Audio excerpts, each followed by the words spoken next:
Good morning. आज की जो हमारी क्लास है इसमें हमारा जो नेक्स्ट टॉपिक है, हमने बात की थी प्रोनाउंस के बारे में और आपको ये बताया गया था कि प्रोनाउंस जो है वो खास तौर पर नाउन्स की जगह पर यूज में लिए जाते हैं और हमने कल 12 प्रकार के प्रोनाउंस के बारे में डिस्कशन किया। आज हम एक एक करके वन बाय वन एक एक प्रोनाउन को अच्छे से देखेंगे और उसके ऊपर चर्चा करेंगे।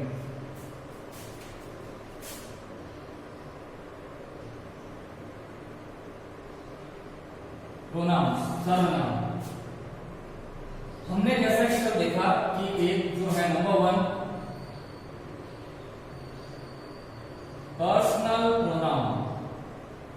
पर्सनल प्रोनाउन हम जो इंपॉर्टेंट सर्वनाम है, जो बहुत जरूरी है, जो बहुत इंपॉर्टेंट है, उनके ऊपर थोड़ा डिटेल से डिस्कशन करेंगे और बाकी के सर्वनामों को थोड़ा सा ब्रीफली पढ़ेंगे। Personal pronoun is the most important pronoun क्योंकि ये प्रोनाउन आपका सेंटेंस कंस्ट्रक्शन करने में काम आता है। जब हम कोई वाक्य कंस्ट्रक्ट करते हैं, किसी सेंटेंस को बनाते हैं, तो सेंटेंस को बनाने में इस प्रोनाउन की बहुत बड़ी भूमिका है। कई बच्चों को ये पता नहीं चलता है कि कौन सा पर्सन कैसा है, किस हिसाब से है, तो वो मैं आपको क्लियर करूंगा आज यहाँ पे।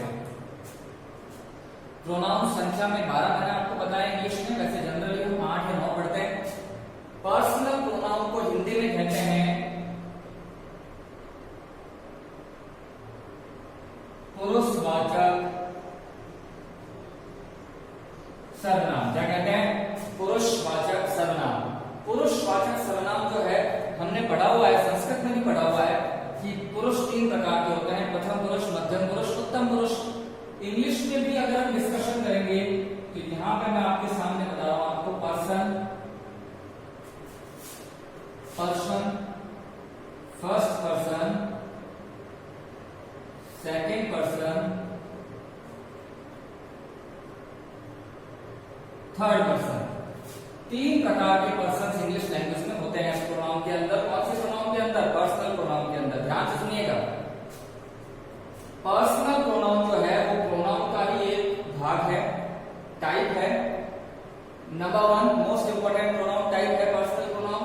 पर्सनल प्रोनाउन 3 प्रकार के होते हैं, first person, second person, third person, और इनकी फॉर्म्स भी 3 होती है। सबसे पहले subjective form, objective form, possessive form. Subjective form, objective form और पजेसिव फॉर्म। अब इन फॉर्म्स के साथ अगर आप इसको समझना चाहें, इन फॉर्म्स के साथ ही अगर आप इसको समझना चाहें तो आप इसको ऐसे समझेंगे। और एक यहां पे मैं और लिख देता हूं, रिफ्लेक्सिव फॉर्म। रिफ्लेक्सिव फॉर्म ही होती है इनकी, तो हम एक साथ यहाँ पे रिफ्लेक्सिव प्रोनाउन भी पढ़ लेंगे। अब थोड़ा ध्यान से समझिएगा, subjective form, objective form, possessive form और रिफ्लेक्सिव फॉर्म्स, ये फॉर्म्स किसकी होती है? तीनों पर्सन की होती है, पर्सनल प्रोनाउन की। तो फर्स्ट पर्सन का मतलब होता है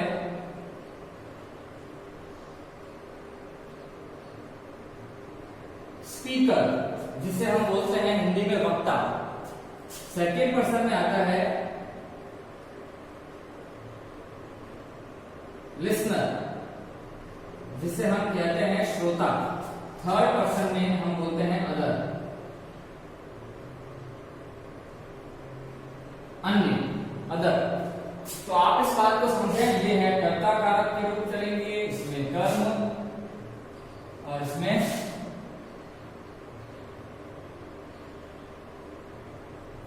स्वत्व का बोध होगा और इसमें निजता का बोध होगा, निजवाचक। अब ध्यान से समझिएगा, वापस क्लियर कर रहा हूं इसको मैं।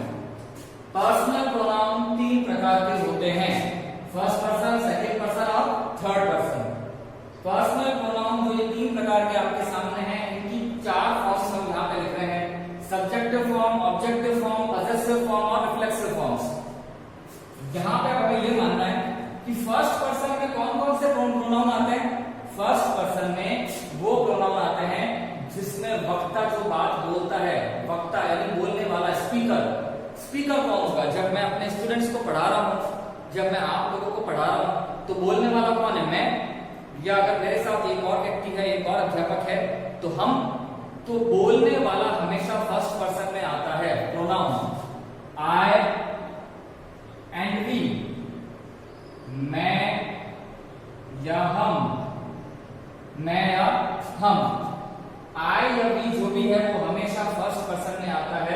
ये जो आई है ये सिंगुलर के तौर पे माना जाता है और वी जो है वो प्लूरल के तौर पे माना जाता है। अब इस बात को आप थोड़ा ध्यान से समझेंगे, अच्छे से समझेंगे।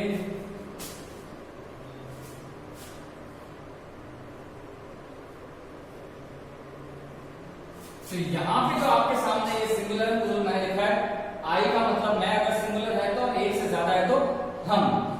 अब एक बात आपको यहाँ पे और ध्यान देनी है, सेकंड पर्सन जैसा कि मैंने यहाँ पे लिखा है लिसनर, श्रोता, सुनने वाला। मैं पढ़ाऊंगा तो सुनेगा कौन? तुम, आप। तो जो सुनने वाला है वो प्रोनाउन कौन सा होता है? Second person you. अब ये सिंगुलर भी हो सकता है एंड प्लूरल भी हो सकता है, दोनों ही है ये यू। समझ में आ गई बात? आई और वी कौन से पर्सन में आते हैं? फर्स्ट पर्सन में। यू कौन से पर्सन में आता है? सेकंड पर्सन में। और थर्ड पर्सन का मतलब क्या होता है? ना तो बोलने वाला ना ही सुनने वाला, स्पीकर भी नहीं, लिसनर भी नहीं, आई और वी भी नहीं, यू भी नहीं, अन्य पुरुष, अन्य पुरुष। जब हम बात करते हैं किसी थर्ड पर्सन की, जब हम किसी थर्ड पर्सन की बात करते हैं तो वो थर्ड पर्सन अन्य पुरुष होता है। वो खास तौर पे कौन कौन से प्रोनाउन होते हैं? ही, शी, इट, दे। अब इस बात को ध्यान से समझिएगा, ये तीनों माने जाते हैं सिंगुलर और ये होता है प्लूरल। सिंगुलर एक वचन, प्लूरल बहुवचन। अब यहाँ पे आपके सामने ये सारे प्रोनाउंस आ गए। अब आपको ये पता चला कि फर्स्ट पर्सन में कौन कौन से प्रोनाउन होते हैं? आई और वी। सेकंड पर्सन में कौन कौन से प्रोनाउन होते हैं? यू। थर्ड पर्सन में कौन कौन से प्रोनाउन होते हैं? थर्ड पर्सन में जो प्रोनाउन होते हैं वो है ही, शी, इट और दे। ही, शी, इट और दे। अब यहां से हमें एक बात और समझनी है कि ये तो एक सब्जेक्टिव फॉर्म है। सब्जेक्टिव फॉर्म का मतलब होता है कर्ता कारक के रूप में। प्रोनाउंस की अलग अलग फॉर्म्स मैंने आपको लिखवाई है। जब आप इंग्लिश का वाक्य बनाएंगे, जब आप इंग्लिश का सेंटेंस कंस्ट्रक्ट करेंगे तो इन प्रोनाउंस का यूज होगा सब्जेक्ट के स्थान पर। किनके स्थान पर? ये सब्जेक्ट के स्थान पर काम में लिए जाएंगे। अंग्रेजी का वाक्य बनाते समय इन प्रोनाउंस का यूज जो है सब्जेक्ट की जगह पर होगा। ये कभी भी आपको इंग्लिश के वाक्य में लास्ट में नहीं मिलेंगे। लास्ट में तो ऑब्जेक्ट आता है ना, सब्जेक्ट, हेल्पिंग वर्ब और ऑब्जेक्ट। तो ये आपको मिलेंगे सबसे पहले, ये प्रोनाउंस आपको मिलेंगे सबसे पहले सब्जेक्ट के स्थान पर। यू का मतलब होता है तुमने, आपने या आप या तुम। ही का मतलब वह या उसने। यही मतलब शी का भी होता है, मगर ये ही का प्रयोग हम करते हैं बॉय के लिए और शी का प्रयोग करते हैं गर्ल के लिए। इट का यूज, इट का मतलब यह या इसने। दे का मतलब वे या उन्होंने, वे या उन्होंने, वे या उन्होंने। तो आपको एक बात ध्यान से समझनी है कि ही, शी, इट और दे, ये आपके सामने चार है, यहाँ पे ये एक है और ये दो है। तो अब आप ध्यान से सुनेंगे। कर्ता कारक की आपने सारणी पढ़ी होगी, आपने कारक पढ़ी होगी संस्कृत में, कारक सारणी हिंदी में भी पढ़ी होगी। कर्ता ने, कर्ता कारक का चिन्ह क्या होता है? ने। तो मैंने, मैं या मैंने, हम या हमने, तुम या तुमने, आप या आपने, वह या उसने। तो सबके पीछे ने आ रहा है। देखिए सबके पीछे ने, यानी कि हमने सेब खाया, हमने उनकी शिक्षा को ग्रहण किया। तो कहने का मतलब यह है कि सभी का अनुवाद भी ऐसे ही होगा। मैं हो या मैंने हो उसको इंग्लिश में बोलेंगे आई, हम हो या हमने हो उसको इंग्लिश में बोलेंगे वी, तुम हो या तुमने हो, आप हो या आपने हो उसको इंग्लिश में बोलेंगे यू। समझ में आ रही है बात? तो ये बात आप ध्यान रखें। वापस क्लियर कर रहा हूं। पर्सनल प्रोनाउन तीन प्रकार के होते हैं, first person, second person, third person. First person, second person, third person. First person में बोलने वाले प्रोनाउन आते हैं, जो व्यक्ति बोल रहा होता है आई और वी। सेकंड पर्सन में सुनने वाला यू। थर्ड पर्सन में ना तो बोलने वाला ना सुनने वाला। तीसरे को हम नहीं बोलते वह लड़का बड़ा चालाक है, उसने मुझे कल एक बात बताई।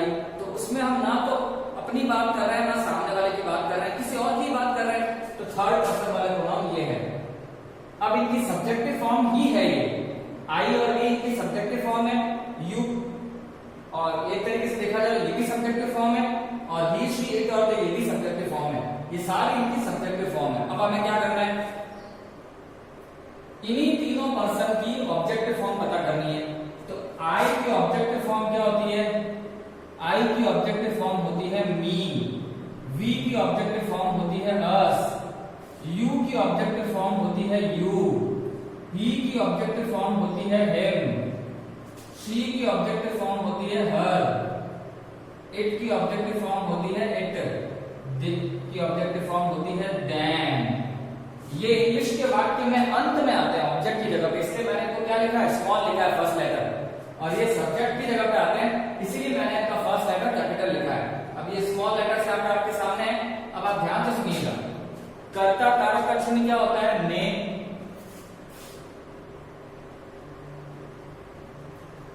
कर्म कारक का चिन्ह क्या होता है, को, मी का मतलब क्या हो जाएगा, मुझे या मुझको, अस का मतलब क्या हो जाएगा, हमें या हमको, यू का मतलब क्या हो जाएगा, तुम्हें या तुमको, आपको, हिम का मतलब क्या हो जाएगा, उसे या उसको, डॉल के लिए सेम मतलब रहेगा, और निर्जीव चीजों के लिए इसे या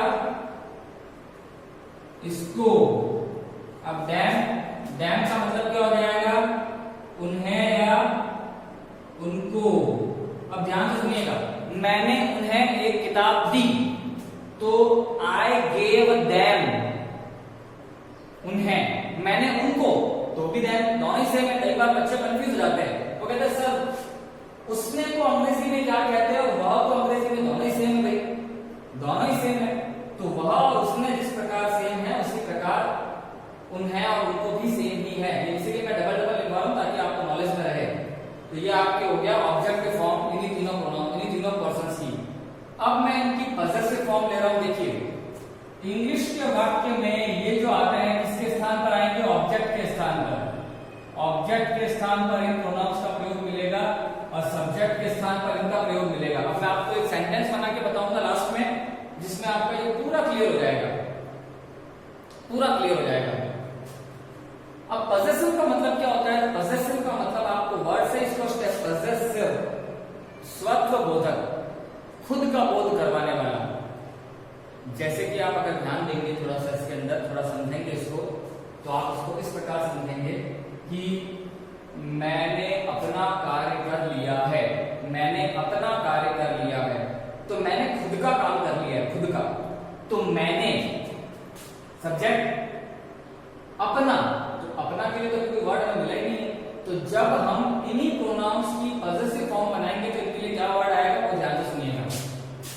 आई का पॉसेसिव क्या होता है, माय, वी का पॉसेसिव होता है अवर, यू का पॉसेसिव होता है योर, ही का पॉसेसिव होता है हिज, शी का पॉसेसिव होता है हर, इट का पॉसेसिव होता है इट्स,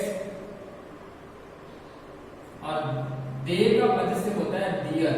अब ध्यान से सुनिएगा, ये जो आपके सामने इनके पॉसेसिव फॉर्म्स आई है, इसमें एक बात याद रखने वाली ये है कि ही का ऑब्जेक्टिव हिम, शी का ऑब्जेक्टिव हर, शी का ऑब्जेक्टिव भी हर ही होता है और पॉसेसिव भी हर ही होता है।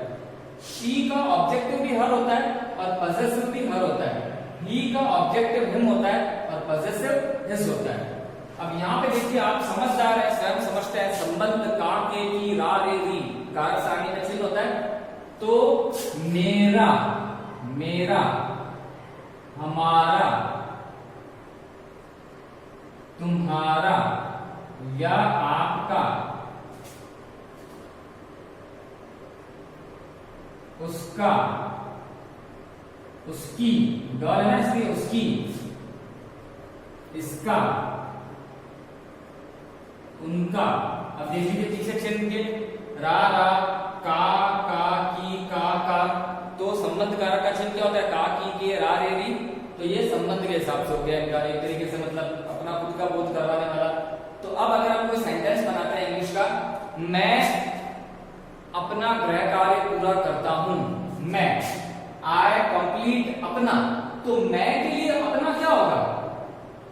इन सभी का मतलब अपना है, अपना, खुद का, स्वयं का। मैंने लिखा ना स्वयं का बोध करवाने वाला। तो जब भी हिंदी का ऐसा कोई वाक्य आएगा, मैं अपना, तो मैं के लिए अपना क्या होगा? माय। हम अपना, तो वी के लिए अपना क्या होगा? अवर। तुम अपना, तो तुम के लिए अपना क्या होगा? योर। ही का पजेसिव हिज, शी का हर, दे का डियर और इट का इट्स। ये आपको ध्यान रखना है। अब बात आती है रिफ्लेक्सिव, निजवाचक, निजता का बोध करवाने वाला। अब इसमें निजवाचक कैसे है? जैसा बोलते हैं ना, मैंने स्वयं दरवाजे पर रंग किया, मतलब मैंने खुद ने किया, मैंने स्वयं किया। जब कर्ता के ऊपर जोर पड़ता है किसी वाक्य में, कर्ता के ऊपर जोर पड़ता है कि वो काम उसी ने खुद ने किया है, तो वहां रिफ्लेक्सिव प्रोनाउन होता है। देखिए, my self, our self,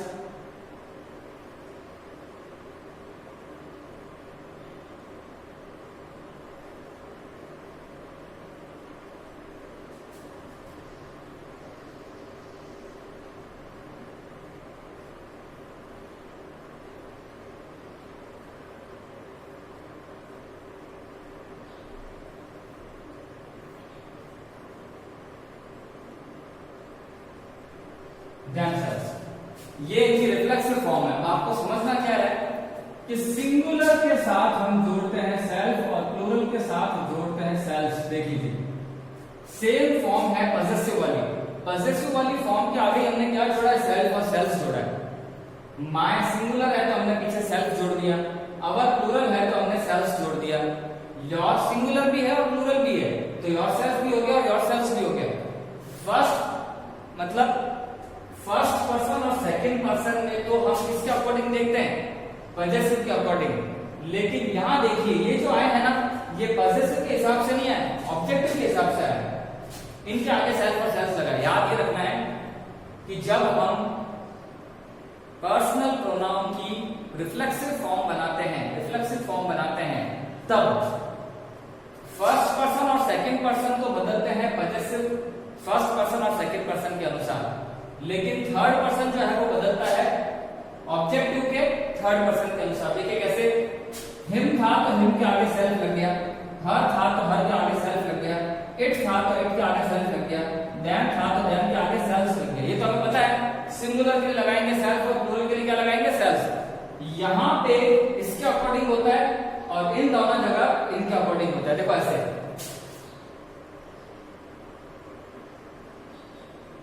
right, इसके हिसाब से हो रहा है। लेकिन यहां किसके हिसाब से आ रहा है? ये इनके हिसाब से आ रहा है। समझ रहे हैं आप? तो ये बात आपको खास तौर पे ध्यान रखनी है। आपके सामने पूरा प्रोनाउन चार्ट है, आप इस प्रोनाउन चार्ट को पूरा लर्न करने की कोशिश करेंगे, बढ़िया तरीके से समझने की कोशिश करेंगे। और आज आपको मैंने पूरा पर्सनल प्रोनाउन का चार्ट समझाया, बहुत ही इंपॉर्टेंट है।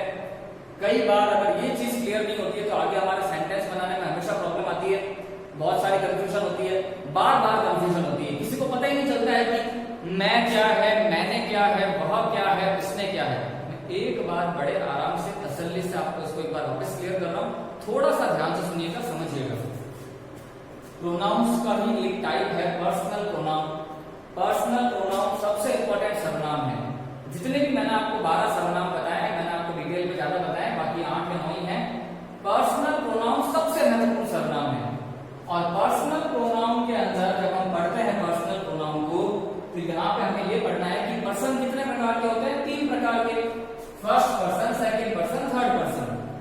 अब तीनों पर्सन की कितनी फॉर्म्स बना सकते हैं? 4 फॉर्म्स बना सकते हैं। अच्छा, फर्स्ट पर्सन में कौन कौन से प्रोनाउन आते हैं? फर्स्ट पर्सन में स्पीकर, बोलने वाला, मतलब मैं या हम। सेकंड पर्सन में सुनने वाला यानी तुम। थर्ड पर्सन में ना तो बोलने वाला ना सुनने वाला, वह, वे, यह, ऐसे। तो फर्स्ट पर्सन में आई और ही, सेकंड पर्सन में यू, थर्ड पर्सन में ही, शी, इट और दे। अब ये इनकी सब्जेक्टिव फॉर्म है।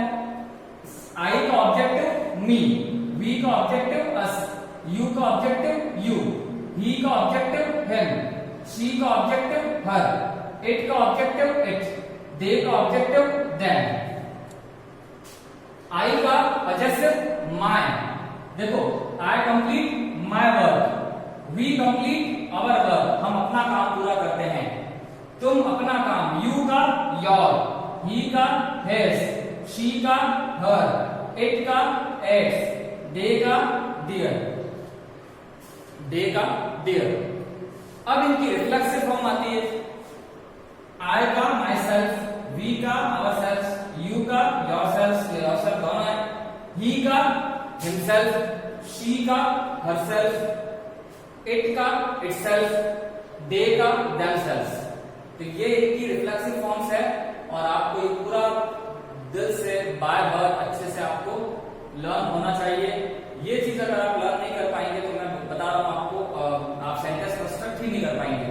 प्रोनाउन के अंदर ये वाला प्रोनाउन सबसे इंपॉर्टेंट है। ओके, एक बार आप चाहे इसको वापस पढ़ सकते हैं, मैं इसको रफ कर रहा हूं।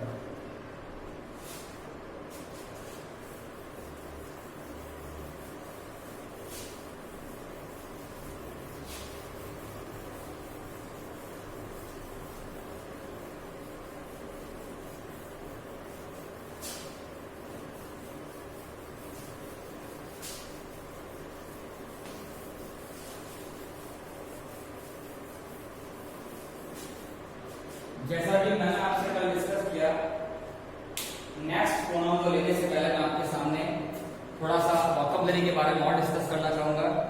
देखिए, अच्छा लगता है कि हम थोड़ी वोकैबुलरी बीच में करते हैं तो हमारी इंग्लिश में वोकैबुलरी बहुत एक इंपॉर्टेंट रोल प्ले करती है। वोकैबुलरी का मतलब शब्दकोश। कुछ वर्ड्स मैं आपको रोज बताता हूँ इंग्लिश के और डेली बताता रहूंगा हमारी हर क्लास के अंदर, जिससे शायद आपको वर्ड मीनिंग्स याद करने में भी सहूलियत मिले और डिफरेंट यूजफुल इंग्लिश के वर्ड्स हम सीख पाए। कल मैंने बहुत सारे वर्ड्स आपको बताए थे, आज अगर बात करें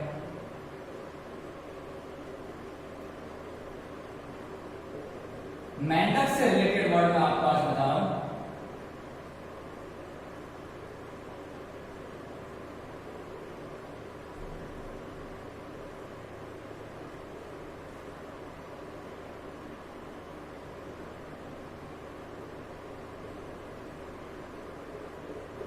ये चार वर्ड्स आपको अपने सामने दिखाई दे रहे हैं। इन चारों वर्ड्स पर एक बार आप गौर करेंगे।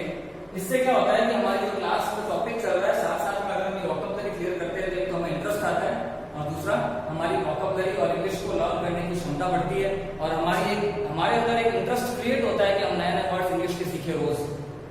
फ्रॉग स्पॉन का मतलब होता है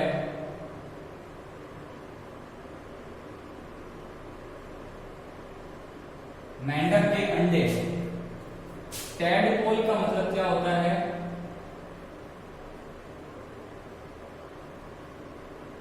मेंढक का बच्चा। टोड का मतलब होता है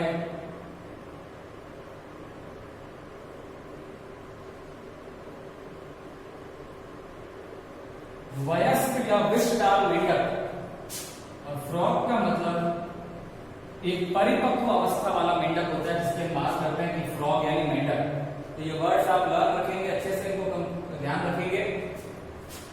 फ्रॉग स्पॉन का मतलब मेंढक के अंडे, टैडपोल का मतलब मेंढक का बच्चा, टोड का मतलब वयस्क मेंढक, विषडाल मेंढक जहरीला मेंढक, फ्रॉग का मतलब मेंढक। Okay,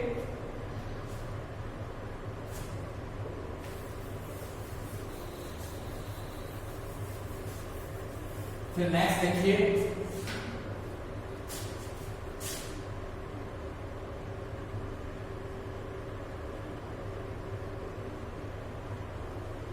palindromic words. एक ही क्लास में आपको बहुत कुछ सीखने को मिल सकता है।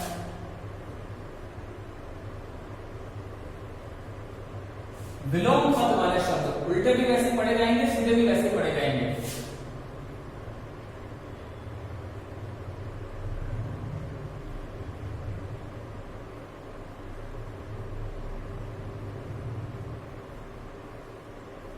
ये चार वर्ड्स जो आप अपने सामने देख रहे हैं, इनको कहा जाता है palindromic words.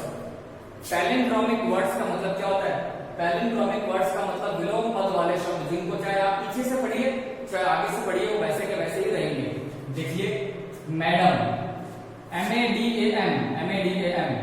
LEVEL LEVEL, EYE EYE, CIBIC CIBIC, नागरिक आंख स्तर श्रीमती मैडम। तो ये चारों वर्ड्स पैलिंड्रोमिक वर्ड्स कहे जाते हैं, राइट।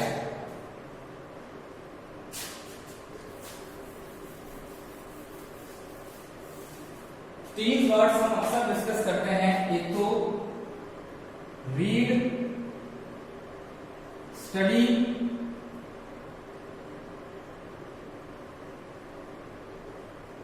और एक recite. Read, study and recite. मेरा उद्देश्य यही है कि मैं आपको ग्रामर पढ़ाने के साथ साथ में आपकी वोकैबुलरी भी इंप्रूव करता रहूं, ताकि आपको एक साथ दोनों ही चीजें मिलती रहे। ग्रामर से सब कुछ नहीं होता है, वैसे ग्रामर इंग्लिश में अंग्रेजी बोलने के लिए सबसे इंपॉर्टेंट चीज ग्रामर ही है, बट ग्रामर के साथ साथ अगर हमें verbs, word meanings and vocabulary हमारी अच्छी नहीं होगी तो हमें कुछ नहीं हो पाएगा, हम इंग्लिश बना ही नहीं पाएंगे। तो रीड का प्रयोग हम करते हैं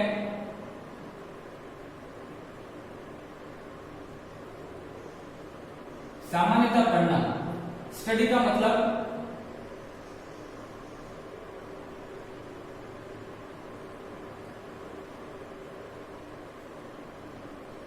किसी विशेष चीज का अध्ययन करते हैं कि आप क्या स्टडी कर रहे हो, कि मैं इस पर स्टडी कर रहा हूं, किसी विशेष चीज का अध्ययन करना। और सामान्यतः पढ़ते हैं, अखबार पढ़ रहे हैं, बुक पढ़ रहे हैं, मैगजीन पढ़ रहे हैं, तो वो रीड पढ़ना।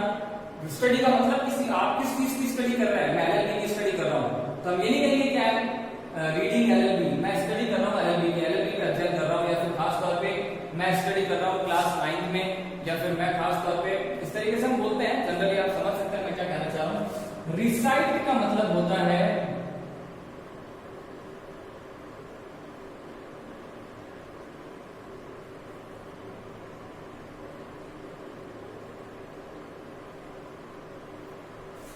किसी कविता या धर्म ग्रंथ को पढ़ना। जब हम किसी पोयम को बोलते हैं जोर जोर से क्लास में, या पोयम पढ़ते हैं कोई, या कोई धर्म ग्रंथ के बारे में हम उसको पढ़ रहे हैं, तो वहां पे हम उसका प्रयोग करते हैं रिसाइट वर्ड होता है। तो इन तीनों वर्ड्स को थोड़ा ध्यान रखें। रीड सामान्यतः पढ़ना, स्टडी किसी विशेष चीज का अध्ययन करना, रिसाइट का मतलब किसी कविता या किसी धर्म ग्रंथ को पढ़ना। ये आप इसको क्लियर कर लें अच्छे से।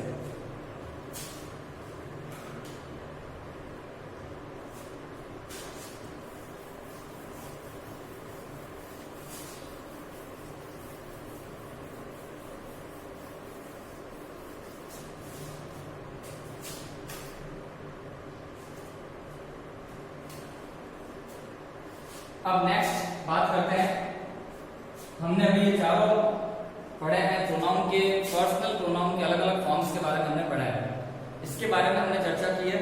और इसके बाद अगर हम बात करें, हमने पढ़ा है प्रोनाउंस निजवाचक सर्वनाम, ये हमने इसके अंदर ही पढ़ लिया। निजवाचक सर्वनाम निश्चयवाचक और अनिश्चयवाचक, निश्चयवाचक और अनिश्चयवाचक।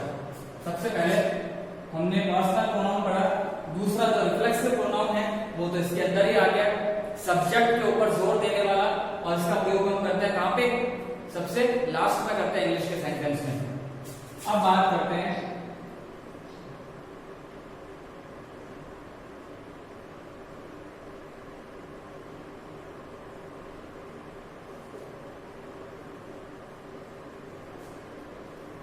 Demonstrative pronoun.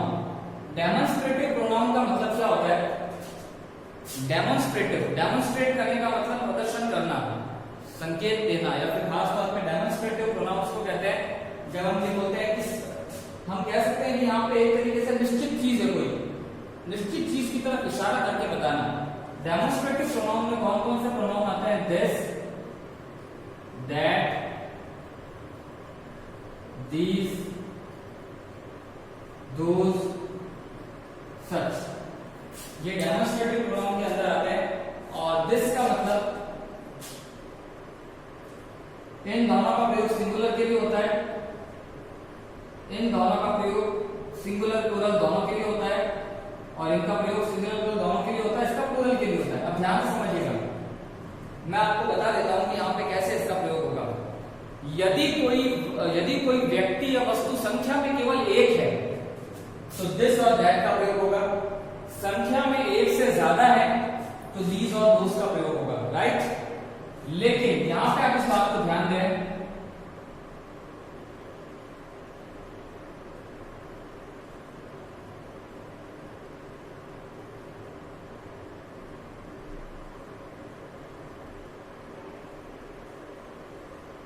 कोई वस्तु या व्यक्ति संख्या में एक या एक से ज्यादा है और वो पास है तो दिस या दिस का प्रयोग होगा। एक है तो दिस और ज्यादा है तो this.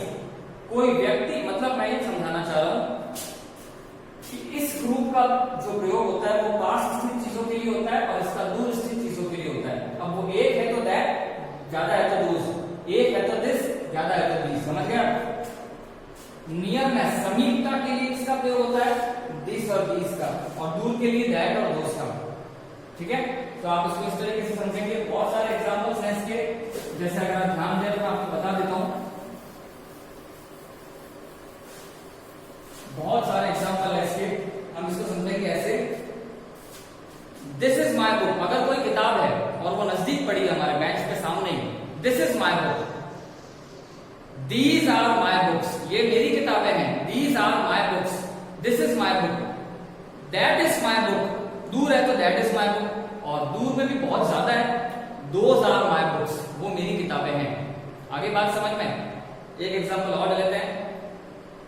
This flower smells sweets, this flower smells sweet, यह फूल मीठी सुगंध देता है, फिर खुशबू देता है। These flowers smell sweet, that flower smells sweet, those flowers smell sweet. Right? तो इस तरीके से हम इसको पूरा क्लियर करेंगे, ढंग से पढ़ेंगे। और आज की क्लास में इतना ही, और जब हम कल क्लास लेंगे तो हम बाकी के प्रोनाउन टाइप्स जो बचते हैं उनको डिटेल में पढ़ेंगे। Thank you so much.